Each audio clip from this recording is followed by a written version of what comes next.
Alcohol is frequently seen in society, such as social events, restaurants, or even religious gatherings. It has had a significant impact on different cultures and has been used to help people relax or have fun. I'm sure you're very fond of alcohol because I've frequently seen in society. Most people know its effects, or what it looks like or how it tastes, but not how it's made. This is where the fermentation process comes in.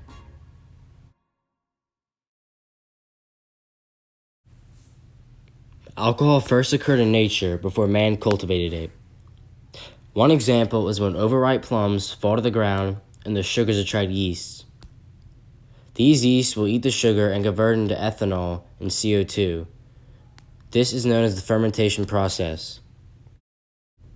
On some occasions, monkeys will be attracted to these alcoholic plums by the odor and eat them for pleasure. While nobody knows the true origins of humans harnessing the fermentation process, the oldest clue comes from the ancient Chinese. Archaeologists have used chemical analysis of ancient organisms to determine that they used pottery jars to ferment drinks almost 10,000 years ago. They would use different fruits, rice, or even honey for the yeast to eat. Later on, many other cultures would develop their own fermented drinks, such as beer and wine. The Sumerians made the first modern beer with cereal grain, such as wheat and barley. Historians have even found 20 different beer recipes inscribed on a clay tablet in Mesopotamia that dates back to 4000 BC. The Georgians accidentally invented wine almost 8,000 years ago by storing grape juice for the winter. Georgia would trade and sell their new drink throughout the Silk Road from Rome to China. In places such as Egypt, where growing grapes was a vigorous task, wine was only affordable to the upper class. However, since cereal grains were very accessible, almost everybody could afford to drink beer. For thousands of years, nearly every culture made alcohol from the grains or natural sugars it had access to. However, the percentage of ethanol would never pass over 13%, because at that point, the alcohol puts too much stress on the yeast membrane integrity. That all changed with the invention of the process called distillation. Distillation is the separation of alcohol from water by evaporating it, capturing the condensation, and then cooling it. This process concentrates alcohol and purifies it. This only works because alcohol boils at a lower temperature than water. These concentrated forms of alcohol were known as spirits. They became a very popular item to trade because the spirits did not spoil like beer and wine. Many cultures would make their own versions of spirits, such as whiskey, vodka, brandy, gin, and rum. You burned all the food, the shade, the rum. Yes, the rum is gone. Why is the rum gone? People also realized that you could preserve beer longer by using hops. The British would use this method when bringing beer from England to India. Thus, the IPA was born, which is called the Indian Pale Ale. Nowadays, beer and other forms of alcohol are mass-produced and are consumed by most of the general public. People are creating new alcoholic beverages almost every day, which will probably continue for some time. What is your position and what do you do? I am the Chief Executive Officer at the Beta Brewing Company, and I oversee all aspects of the business. So how is beer made? Well, we start off with cereal grains like barley or wheat, and it's harvested and then it's germinated, which is a process of adding water and heat. And with that process, it creates natural enzymes, alpha and beta amylose, that are used later in a process to convert starch to sugar. So we do that, and then what you do is you add warm water to the milled barley, or also other grains like oats and rye and wheat. Okay, and from there, we add the hot water to the milled grains. That activates the enzymes that are naturally in the malt and converts over about 30 minutes to an hour, converts the starch to sugar. Then you remove the sugars from the grain bed by also leaving behind proteins and tannins in the grain. Then you boil that unfermented beer called wort with hops Hops are a cone-like flower on a vining plant that adds aroma, flavor, and bittering to the beer that helps offset the sweetness that comes from the sugars. Proteins and isomerized hop oils to make bittering principles. And then we cool it off to fermentation temperatures, add yeast. We start off in fermentation with an aerobic environment, in that there is actually oxygen in the beer and the headspace. The unfermented beer called wort. And then as the yeast start up, it does use oxygen to get started, and it comes to an anaerobic environment, means without air. And it's the yeast eat the sugars, and after they digest it, the byproducts are CO2 and alcohol. Fermentation varies based on type of yeast you use and the temperature that you ferment at. But after fermentation, you go through an aging and clarification process. Then you have a process of which you maintain or add CO2 to it. And then you package it in cans, bottles, or kegs. In our case, you made kegs. How did you get into the beer industry? As a young man, I was interested in beer and really liked it. And I listened to my grandfather talk about them making wine and stuff when they were younger. And I didn't really like wine, but I like beer. So it piqued my interest, and I got into it. Glad I did. How do you all flavor the beer and make different types of beer? Well, beer, there's two major types. There's ales and lagers. Ales are made with an ale yeast, and many varieties of it, ferment at a higher temperature and produce more aromas, and lagers are fermented at a lower temperature and produce more smooth, well-rounded beer. And typically don't have all the fruity aromas or esters that come with the ales. You use different types of grain. And we talked about the germination process before. You stop germination by kindling it, and so the amount of heat, time, and humidity that you have in that process can change the flavor and color of the malt drastically. Just like a coffee bean is roasted differently, or a piece of toast could taste totally different from being burnt to being barely toasted. That changes it. Methods in the brew house, how you mash it, you can produce simple sugars or complex sugars, meaning sweet beer, dry beer, again, different fermentation temperatures and yeast, different hops, a lot of different variables in making beer. What is your personal favorite type of beer? Oh, well, that's tough. Depends what time of the year is, what I'm doing, what I'm eating with my, it just depends.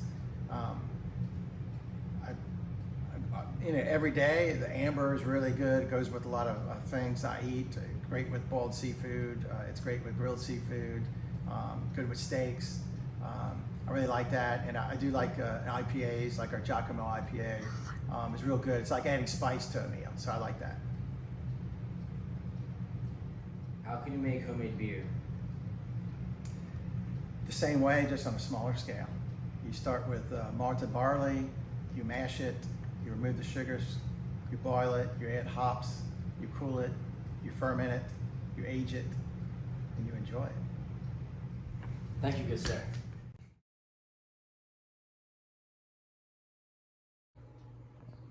For making this beer, all you need is barley, hops, water, and yeast.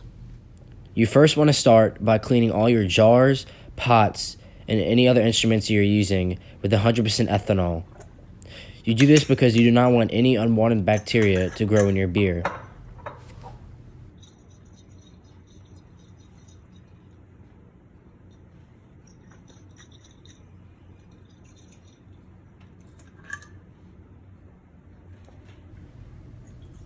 After that, you want to add 64 ounces of water to a pot and heat it to 160 degrees Fahrenheit.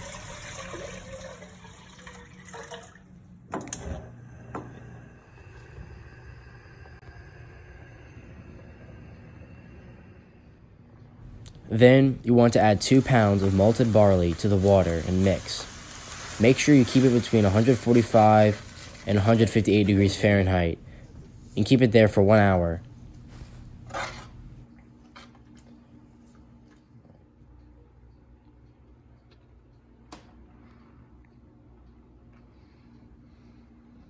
Malted barley has enzymes that turn the starch into sugar when warm water is added. Heat up 96 ounces of water to 175 degrees Fahrenheit. After this process, you want to set up your drainer so we can take the liquid out from the malted barley.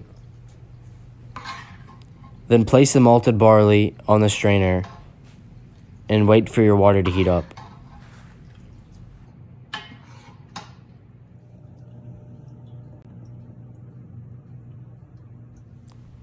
After your water reaches 175 degrees Fahrenheit, pour it all over your malted barley.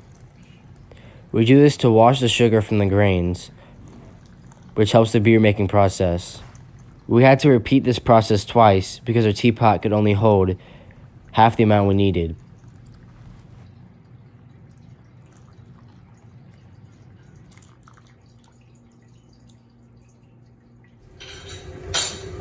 Boil the wort for 1 hour. If you didn't know, wort is unfermented beer.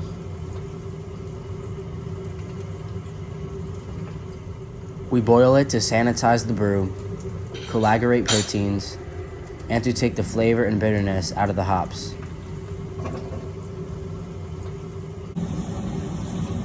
After 45 minutes of boiling, add 1 ounce of hops and wait 15 more minutes.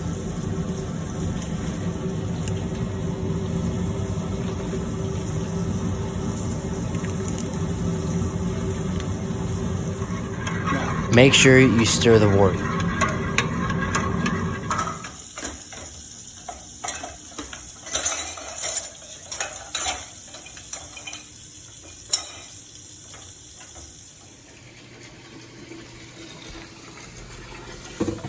After the hour is up, you want to cool the wort to room temperature. We did this by adding it to cold water and later adding ice to speed up the process.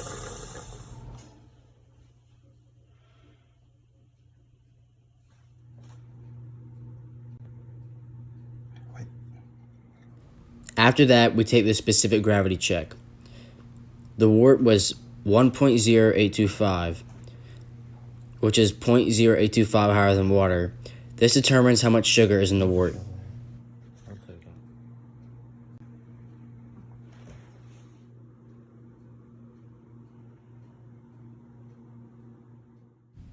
Next, we add the yeast culture to the wort and mix.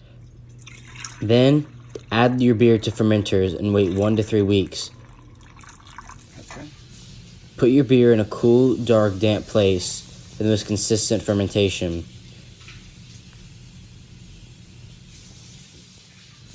Make sure you put your tops on the fermenters so the beer is not exposed to oxygen.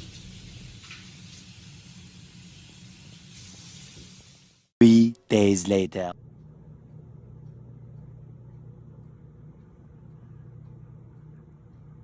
1 week later.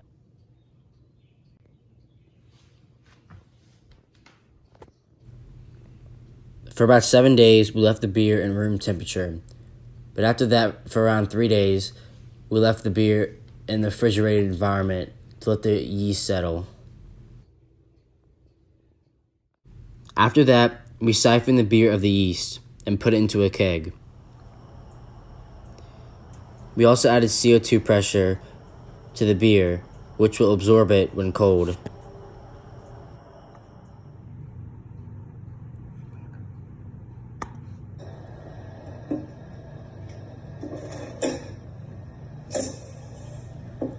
Then we ran the beer through an Anton Par machine, which is a beverage analysis system. The beer ended up having almost 9% alcohol, which exceeded my expectations.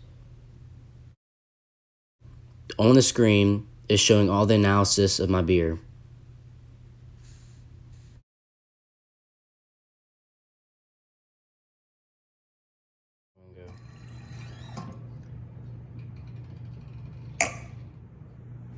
The beer has a nice pale and golden color.